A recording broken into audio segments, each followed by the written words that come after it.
اس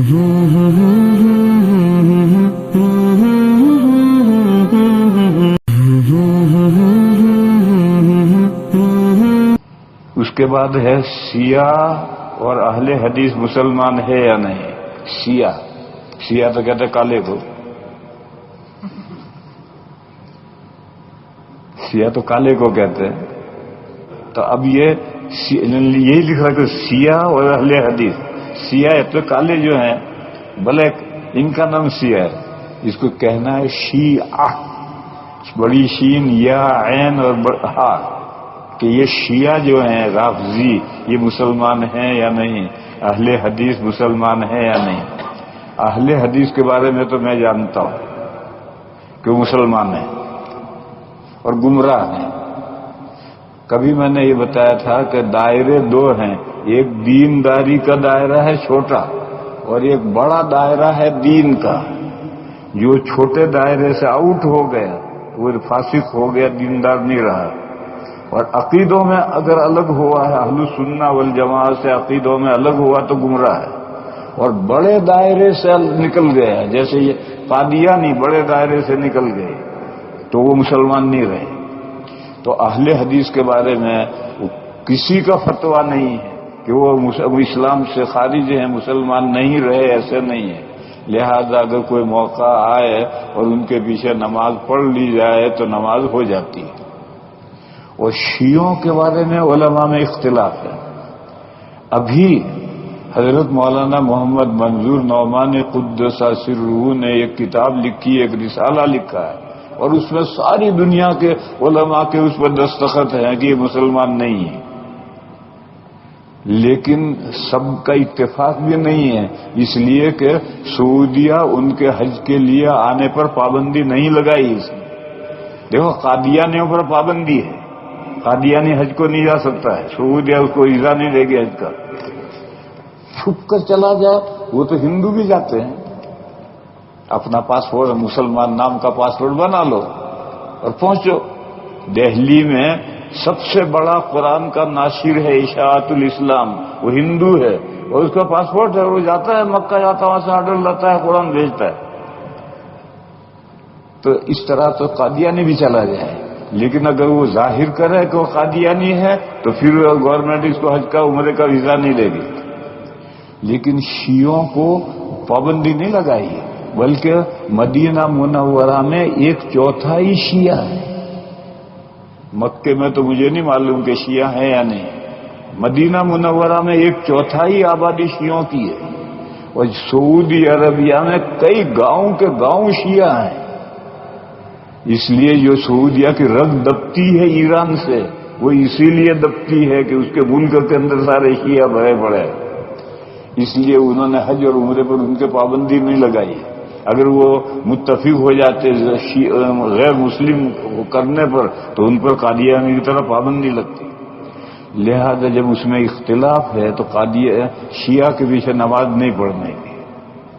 پڑھ لی تو دوبارہ لوٹاؤ، اس کے پیچھے نماز نہیں پڑھنی. اور اہل حدیث کے پیچھے اگر پڑھ لی تو نماز ہو جائے گی. پڑھنی تو نہیں چاہیے لیکن پڑھ لی تو نماز ہو جائے گی.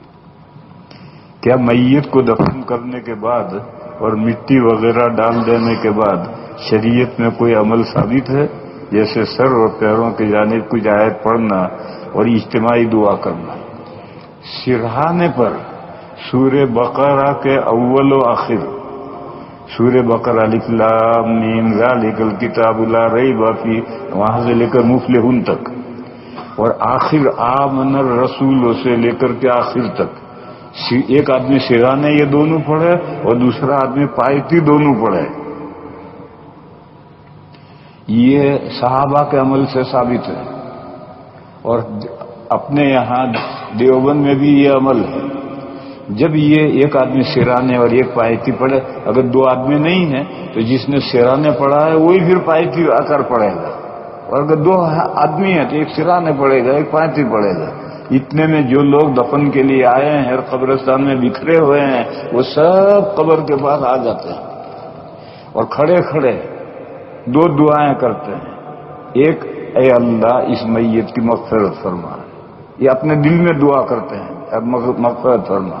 اور اس سے اب جو سوالات ہوں گے اس کا صحیح جواب دینے کی توفیق عطا فرما۔ یہ دو دعائیں، یہ سب آ کر کھڑے ہو کر دو دعائیں کرتے ہیں، پھر جب یہ اول و آخر پڑھ کر کے چلتے ہیں تو سب لوگ چلے جاتے ہیں۔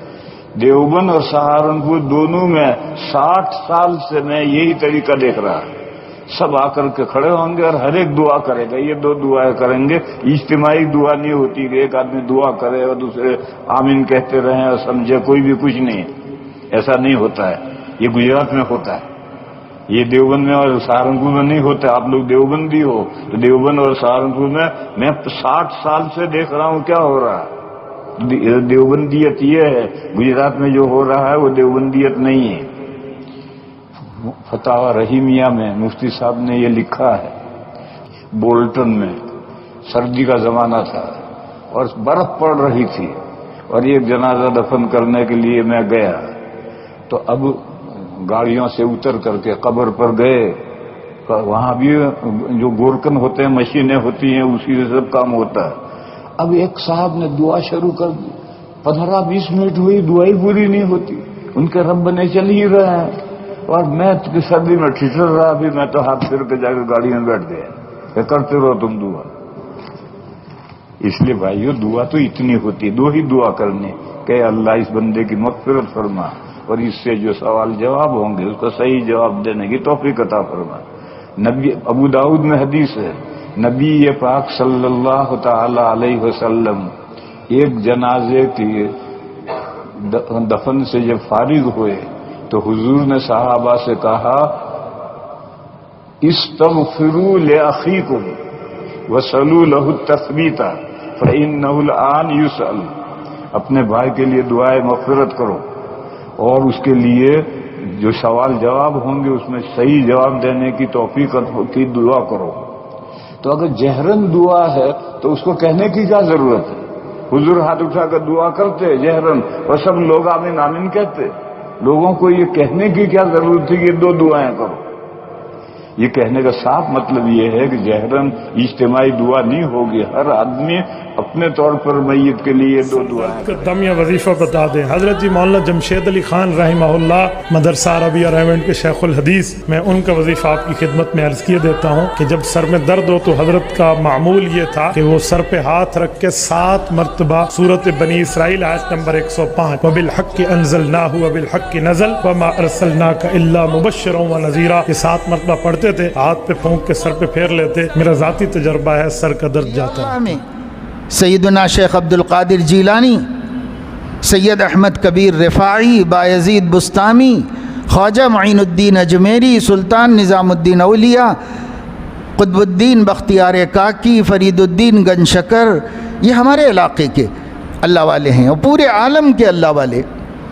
ان سب میں سے کسی سے بھی پوچھا جاتا کہ امت میں سب سے افضل کون ہے تو وہ کہتے کہ سوچنے کا کیا ہے، صحابہ سب سے افضل ہے، صحابہ سب سے افضل ہے، ان سے افضل کوئی ہو ہی نہیں سکتا۔ ولی ہو، قطب ہو، ابدال ہو، غوث ہو، صحابی ان سے بھی اوپر، صحابی سب سے بڑا درجے میں۔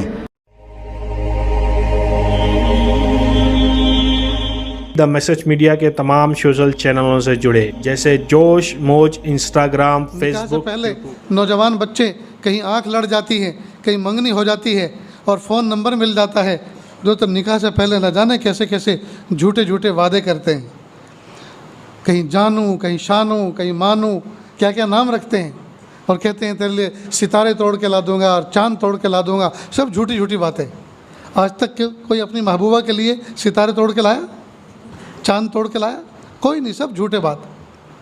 ممکن بات تو کرتے نہیں، ناممکن بات کرتے۔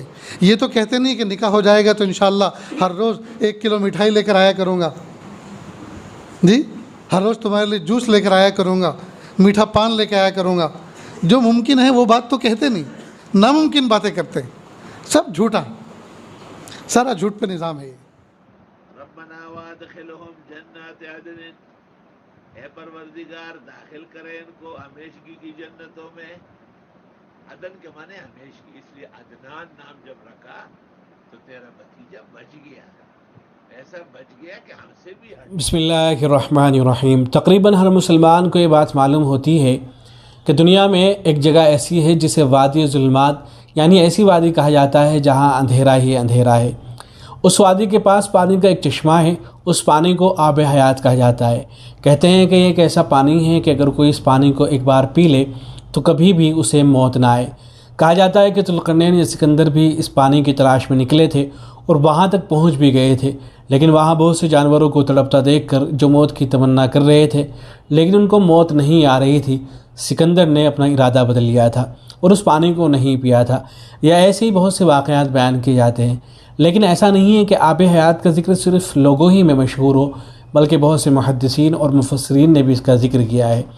مثال کے طور پر تاریخ ابن کثیر کے اندر علامہ ابن کثیر رحمہ اللہ نے لکھا ہے کہ ابن عساکر نے امام زین العابدین سے ایک بڑی طویل روایت نقل کی ہے جس میں بتایا گیا ہے کہ ذوالقرنین کے ساتھ ایک فرشتہ رہتا تھا، اس کا نام رناقیل ہے۔ اس فرشتے سے ذوالقرنین نے معلوم کیا تھا آب حیات کے بارے میں۔ فرشتے نے ذوالقرنین کو آب حیات کے بارے میں بتلا بھی دیا تھا۔ ذوالقرنین اس کی تلاش میں نکلے تھے۔ حضرت خضر علیہ السلام بھی وہاں موجود تھے، انہوں نے آب حیات کو پی لیا تھا لیکن ذوالقرنین کو اس کا علم نہ ہو سکا۔ ابن عساکر نے اس جگہ ایک محل میں ذوالقرنین کی فرشتوں سے ملاقات کا بھی ذکر کیا ہے اور یہ بھی ذکر کیا کہ آپ کو ایک پتھر بھی دیا گیا۔ جب ذوالقرنین اپنے لشکر میں گئے تو علماء سے اس پتھر کے بارے میں پوچھا تو علماء نے اس پتھر کو ترازو کے ایک پلڑے میں رکھا اور اس کے بالمقابل دوسرے پلڑے میں 1000 پتھر رکھے جو اس کے برابر کے تھے، لیکن اس سے ایک پتھر والے پلڑے کا وزن زیادہ رہا۔ جب حضرت خضر سے پوچھا گیا تو انہوں نے دوسرے پلڑے پر ایک پتھر رکھا اور اس پر ایک مٹھی مٹی ڈال دی۔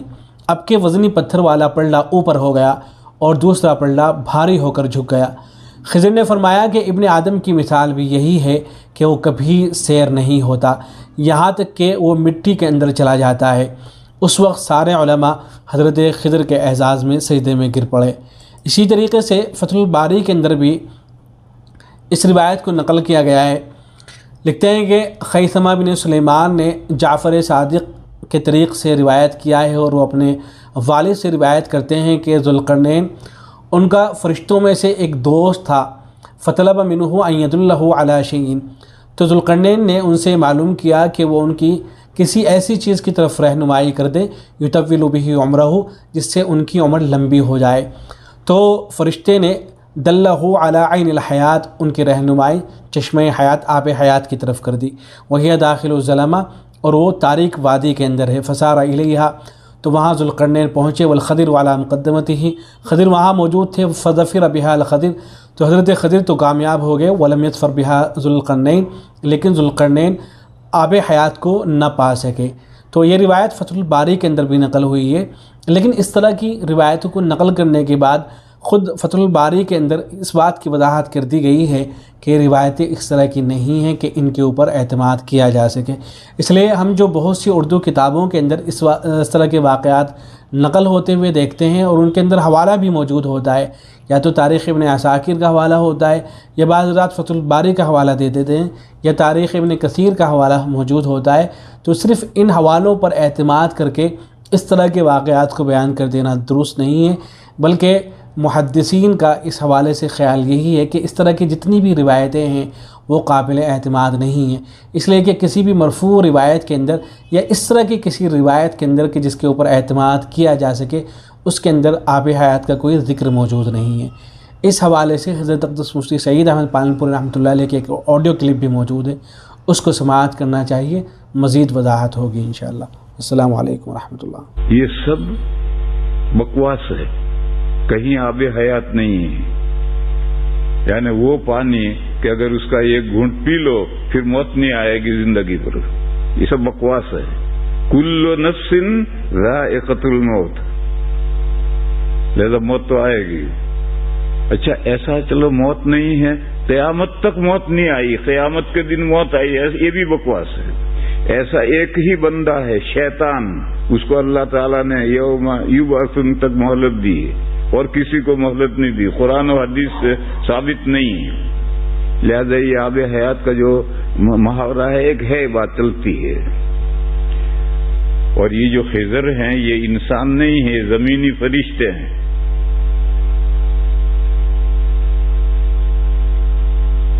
زمینی فرشتوں کو اللہ تعالیٰ نے تکوینیات کا علم دیا ہے، وہ تو فرشتہ ہے، اور فرشتوں کی زندگی قیامت تک ہے، ہر فرشتہ قیامت تک زندہ ہے۔